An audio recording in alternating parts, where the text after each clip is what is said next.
Tanoya, Tanon, Sayam, and Siaya.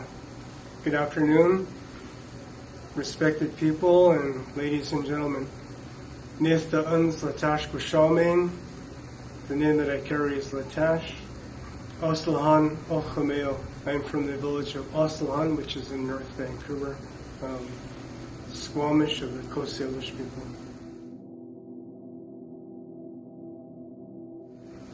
I've always had a great interest in carving and art in general since a very young age. My uncle was a great artist, and my dad would take me to visit him in his studio. And in his studio, he had a lot of carvings and drawings and paintings, a lot of work in progress, some finished pieces of art. And I would just go to his studio and just look and wonder at all this beautiful pieces of art. And my dad would take me to different festivals where I'd see the work and art of other people. And throughout my life, I began studying art and attempting art at various times. But I kind of took a sideways step, and I decided to go to university and pursue a career in which I ended up being a journalist.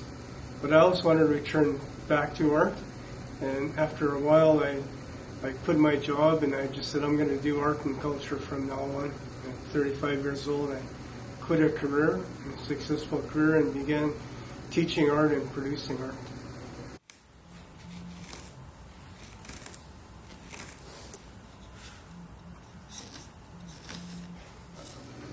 You know, I've been doing this for 20 years, so I've come across a lot of really challenging issues, and I've learned how to deal with them. So I think one of the most challenging things is you start off with a log, and all you see is the outer skin of that log. You don't see what's underneath it. You don't have an X-ray machine, and there could be issues inside of the log, such as knots. There could be rotten material, but in general, it's almost like judging a person. You meet someone, you don't know really what they're thinking, but when you start to talk to each other, you can learn about their values. And I don't really talk to the tree so much as I just really look at the tree really, really deeply and think about it. I look at maybe some surface things that would address or tell me there's an issue inside. I may move to a different log and use that one instead. I decided to take an early retirement, and I've done a lot of carving of totem poles in Coquitlam School District and North Vancouver School District, and I kind of wanted to pursue art. And Mr. Brandon Kerr, the Vice Principal in charge of Aboriginal Education for Burnaby School District, contacted me and asked if I'd be interested in the carving project. And so we talked about it, and he introduced me to Mr. Parry, and Mr. Parry said that they're building a new addition to the Alpha Secondary School. Asked me if I'd be interested in a project involving some type of carving. And I met with some students, and they had some really great ideas, or really enthusiasm about learning more about their culture and showing their pride in their culture and their identity and their background. And so I was really attracted by the interest of the school. It seemed to be a really genuine interest in doing a cultural project. Hi, my name is Ben Perret. I'm Vice Principal at Alpha Secondary. The school's intent with this is to really have people understand that when they walk into Alpha Secondary that this is an inclusive environment. This is a place for all peoples. But there's special recognition for our Indigenous communities because Alpha is on Coast Salish lands, the lands of the Musqueam, the Tsleil-Waututh, and the Squamish peoples, and we want people to appreciate that when they walk into our school.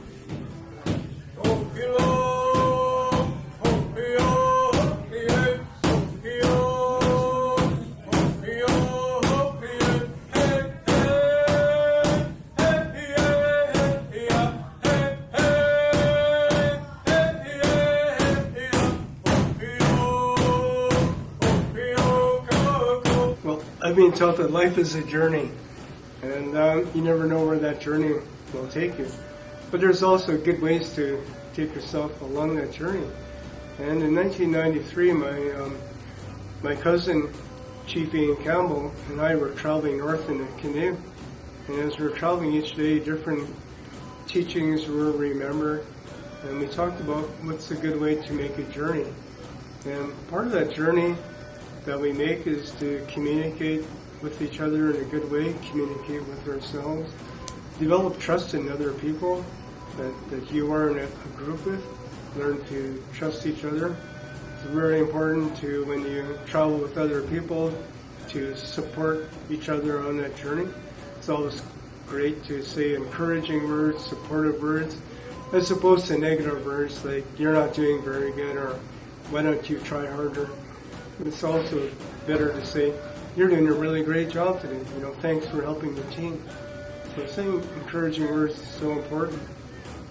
But every community, every culture, I believe, have different rules of how we can get along with each other, how we do things, or the things that we make. And that's what we call cultural laws. And they govern a big part of our lives. There's reasons why I do things a certain way, the way someone from Asia may do something, the way someone from Europe may do something. There may be different ways, but all it comes down to is our journey together and how we can make that journey a good one. The Thunderbird is the most powerful of all the supernatural beings, more powerful than eagle, more powerful than bear or frog or even mosquito. And it watches over all of humanity, it watches over the entire world. And that's his job, that's what the Creator asked this creature to do, watch over the human beings and take care of them. Well, when the human beings came into the world, the Thunderbird and our Creator could see that they were really struggling. And they couldn't take care of themselves very well. For example, they didn't know which foods to eat, they didn't know how to hunt, or which water would be safe for them to drink. Many, many things that they just didn't know, and they really struggled, and they had a very short and difficult life. So the Creator asked Thunderbird, bring all the animals together and see how everyone can help the human beings. And so the Thunderbird shouted to everyone, come together, come to a meeting, I call you right now. And all the animals stopped what they were doing right away, and they answered the invitation of the Thunderbird, because they knew that the Thunderbird is a direct messenger with their Creator, and that they should obey right away. And he explained to them, we call you together because we want you to help. We want you to help these poor creatures. They don't seem very smart. For one thing, they don't really know the world that well. Can you teach them? What can you offer? And the deer answered first. He said, I can give my flesh to the human beings. I'll teach them how to hunt me. And when they need food, I will give them myself for them the food. And the salmon said, I can give my body for food too. And the bear said, I can teach them what plants are safe to eat, which berries to harvest that will be healthy for them, which kind of plants will be medicine. And every creature had a gift that they could share with the human beings. And so for a long time, human beings and the animals could all talk the same language. That changed after a while.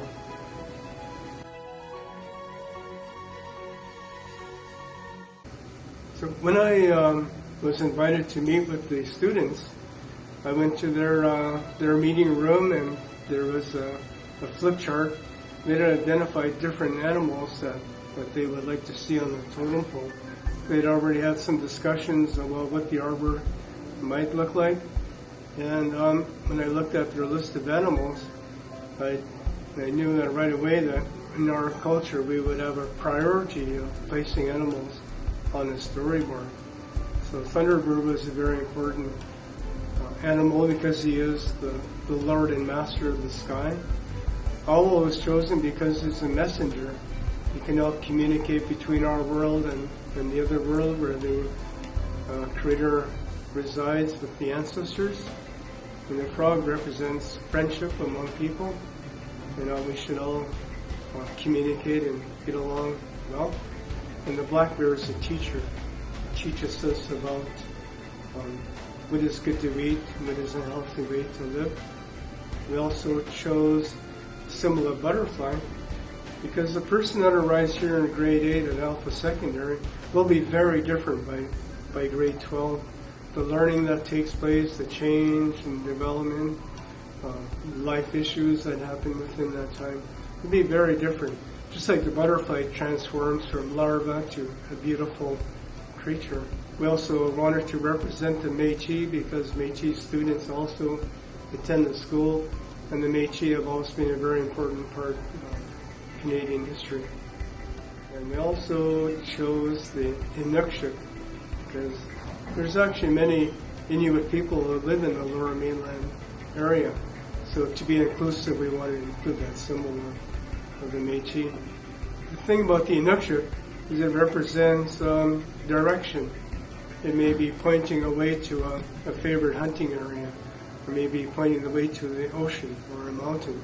So it's a very important part of the landscape of the North and the people. You know, another great influence in my life, in my artistic life, was my mother, who made cedar root baskets. We would go and harvest roots from a cedar tree, and she would prepare them and make these beautiful baskets. Well, a couple years ago, I was looking at this basket that had actually, I'd seen this basket many times in my lifetime, but I looked at this basket a couple of years ago, and I looked at it, and my mom said, "It's a butterfly." Of course, I looked at the design. So I want to use that as kind of my signature of my artwork, to incorporate a butterfly design somewhere in my art pieces in the future, to remind me of myself and where I come from, and also remind me of the inspiration I got from my mother. I think it's hard to put it down to one thing. Everybody has been so wonderful and amazing here, from the administration, from teachers and students. Everybody has been very keen and very interested in their project, and that keeps me keen as well and enthusiastic about what I'm doing. I think just the genuine, recognition of First Nations culture and wanting to incorporate cultural values that would also reflect in values that students can learn and benefit from. I think one of the great values is learning patience, with yourself and with other people, being open to new ideas, new ways of doing things. Those type of things have always interested me and inspired me. I get a lot of inspiration from students, and they're wanting to learn. They're seeing different things from a different perspective. And it helps me appreciate myself, and I learn a lot from them and their perspectives. Well, one of the things we've been talking a lot about in education is about ways to help indigenize our schools and indigenize our curriculum. And this came about because the Truth and Reconciliation Commission in one, where the Truth and Reconciliation Commission recognized the effects of colonization on our Indigenous population in Canada. And one of the ways we see that in schools is that our graduation rates for Indigenous students is much lower than it should be. And so one of the small ways we can work towards reconciliation is to have a place where Indigenous culture is recognized and appreciated. And this storyboard is one way to do that. Here at Alpha, I've been so fortunate to be included in this community, and one of the things I really appreciate about the Alpha community is how open they are to welcoming all peoples in and to working with all peoples, and not just doing so in a superficial way, but really trying to ensure that our school is a place where everybody feels welcome and respected. I think that's something that Alpha should be proud of.